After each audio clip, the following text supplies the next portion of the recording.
சாண்டி ஆட, கலா மாஸ்டர் ஆட, கண்கொள்ளா காட்சி எங்கேயும் பார்க்க முடியாது. ஒன்லி ஒன் இந்த பிஹைண்ட்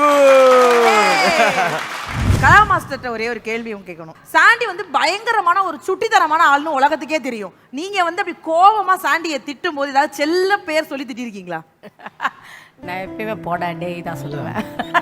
ஆமா, என்னதான் பண்ணாலும் நான் கிஸ் பண்றோம் அவ்வளவுதான். இல்லை, நான் ரொம்ப கோவமா இருக்கும்போது, பயங்கர கோவமா இருக்கும்போதும் இவன் வந்து என்னை வந்து கிள்ளிட்டு கிஸ் பண்ணிட்டான்னா அந்த கோவம்லாம் எப்படி போச்சே எனக்கு தெரியாது. பயங்கர டென்ஷனாக இருப்பேன். மார்னிங் 4 o'clock ரிஹர்சல் வர மாட்டீங்களா அப்படின்னு கத்துவேன். இவன் கிட்ட வந்து பின்னாடி வந்து இப்படி கட்டி பிடிச்சி கிஸ் கொடுத்துருவான். படா அப்படின்னு சொல்லிட்டு அப்போ அந்த செகண்ட்ஸில் கோவம். அவங்கள கூல் பண்ணால் ஒன்றே ஒன்று தான், ஹெவியாக ஆடி காட்டினோம். அந்த டான்ஸில் மட்டும் தப்பு பண்ணிட்டா முடிஞ்சிச்சு.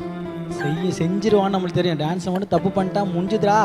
அவங்க ரெடியாக காத்துட்டு இருப்பாங்க, இவன் எங்கே மிஸ்டேக் பண்ணுவான்ற மாதிரி. அந்த டைமில் நம்ம ஹெவியாக ஆடி பண்ணால் அவங்கள அப்படியே கூல் ஆகிடுவாங்க. கலா மாஸ்டர், சாண்டியை பார்த்ததுலேருந்தே அவ்வளோ சந்தோஷமாக அங்கேருந்து நீங்கள் பேசிகிட்டே இருக்கீங்க. அதை கொஞ்சம் பக்கத்தில் வந்து நின்று சொன்னீங்கன்னா இன்னும் எங்களுக்கு ஒரு பெரிய சந்தோஷமாக இருக்கும்.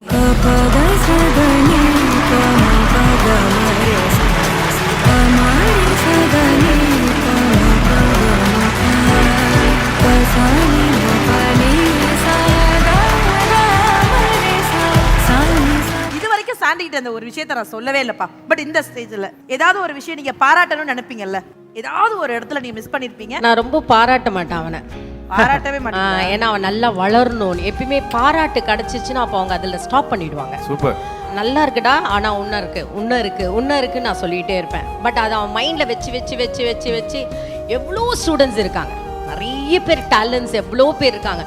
நீங்கள் சென்னையில் பார்த்தீங்கன்னா என்னடா ஒரு 5000 ஸ்டூடெண்ட்ஸா, 5000-10,000 ஸ்டூடெண்ட்ஸ் இருக்காங்க. அதில் ஹார்ட் ஒர்க் பண்ணி சாண்டியெல்லாம் வந்து இவ்வளோ லெவலில் நிற்கும் போது நம்மளுக்கு ஏன் ஆனந்த கண்ணீர் வருதுன்னா, என்னை ஒரு அம்மா ஸ்தானத்தில் நான் நிற்கிறேன்னு சொல்லுவேன். நான் வளர்த்து விட்ட பசங்க வந்து எப்பயுமே வந்து குருக்கு என்னென்னா சிஷியர்கள் வளர்ந்துக்கிட்டே இருக்கணும். ஸோ இப்போ பாபாவை கூட நான் சொன்னேன், பாபா உன்னை பார்க்கும்போது எனக்கு எவ்வளோ சந்தோஷமாக இருக்குது. ஏன்னா நாங்கள்லாம் மாஸ்டர் இருக்கும்போது உங்களாம் என் கூட ஆடி இருக்காங்க, ஜாலியாக இருந்திருக்காங்க என் கூட. ஸோ அவங்களாம் வளரும் போது எனக்கு என்ன, அப்பா எல்லாருக்குமே ஆசை வளர்ந்து நம்பர் 1 இருக்கணும். ஸோ அதெல்லாம் பார்க்கும்போது ரொம்ப சந்தோஷம். பட் சாண்டி வந்து நான் எப்பயுமே நான் நினச்சேன் அவன் கோல் வைப்பான் அப்படின்னா கோல் வச்சுட்டான்.